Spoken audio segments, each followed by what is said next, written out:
Hey guys, welcome back to Genius Learning. For this video, I just want to do a little review on rotational motion and some notation you're going to see while dealing with this kind of stuff.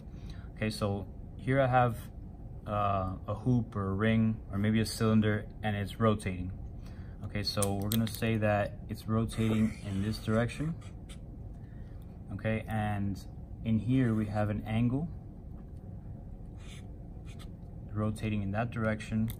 And from here to here, okay, we're gonna describe something. And so we have, this is radius r, this length, from the center to the edge of the sphere. Okay, and so we're rotating like that. All right, so the first thing we want to understand is the angle. The angular, so this is angular distance. So when we talk about how far did you go when you're rotating, so from here to here, we're talking about angular distance. That's what this is right here. So you move through an angle of theta, and that's how we can describe how far you went. Okay, next thing we're going to look at is going to be the angular velocity. So that's going to be denoted by omega.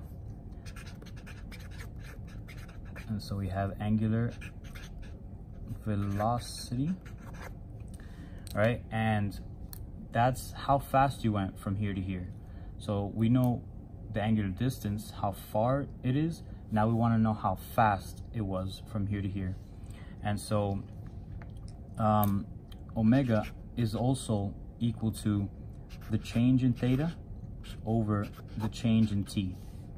And so this notation here means the change. So we have theta final minus theta initial over t final minus t initial. Okay, so this is theta final here and theta initial here while moving through this angle. Okay, and so the change in both of those and the change in the time it took for you to get there is going to give you omega.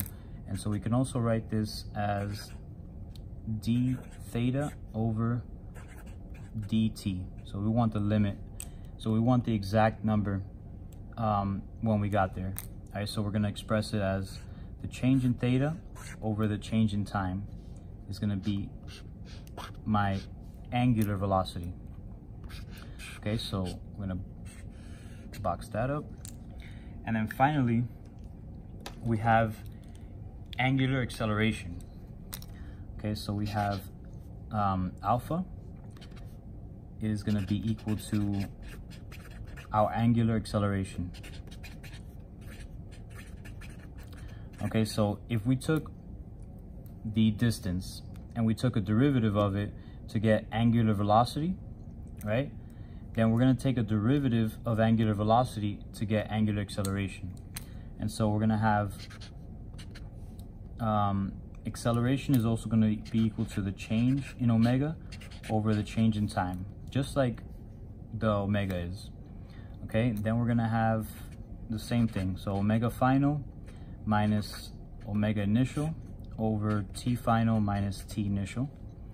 And all that, if we want to take the limit, we want exact number right when we get here. So this is omega final, this is omega initial. Okay, so that's the, from this top part all the way down to the bottom. And we have d omega over dt. So this is the same thing as angular acceleration. Okay, so now let's see, I'm gonna write down here. So here, angular distance, we learned that theta could be related to x, or this is what we're trying to relate one to the other, to linear to rotational. Okay, so we can also look at velocity. We got omega, and that's the same thing as our velocity. And we got last angular acceleration, and that's the same thing as acceleration. Not the same, this side is linear, this side is rotational. Okay, so I'm going to show that in a minute. Okay, so now let's go over here and I'm going to show the difference. So I got linear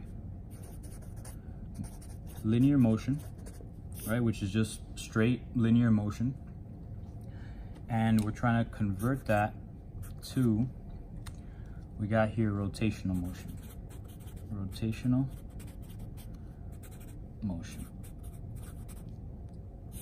Okay, so let's take a look. What do we got here on this side?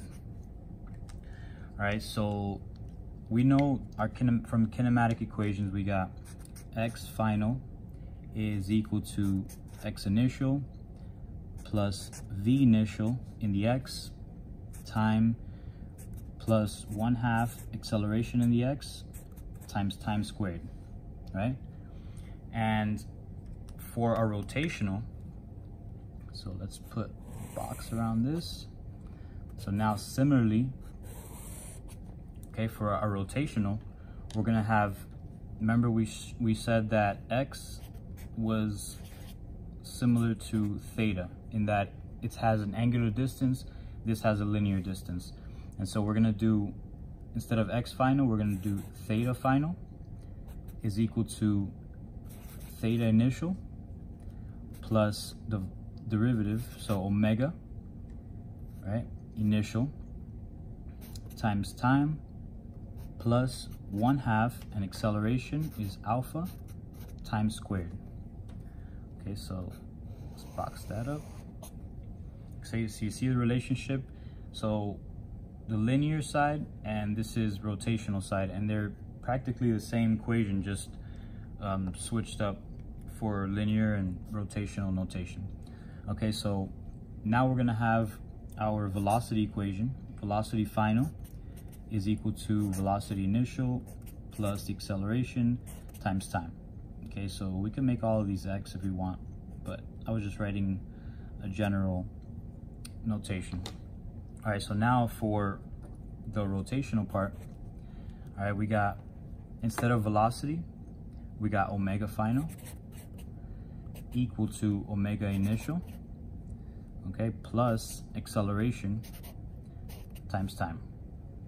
All right, so you see the correlation there. We got omega and velocity. All right, and then finally,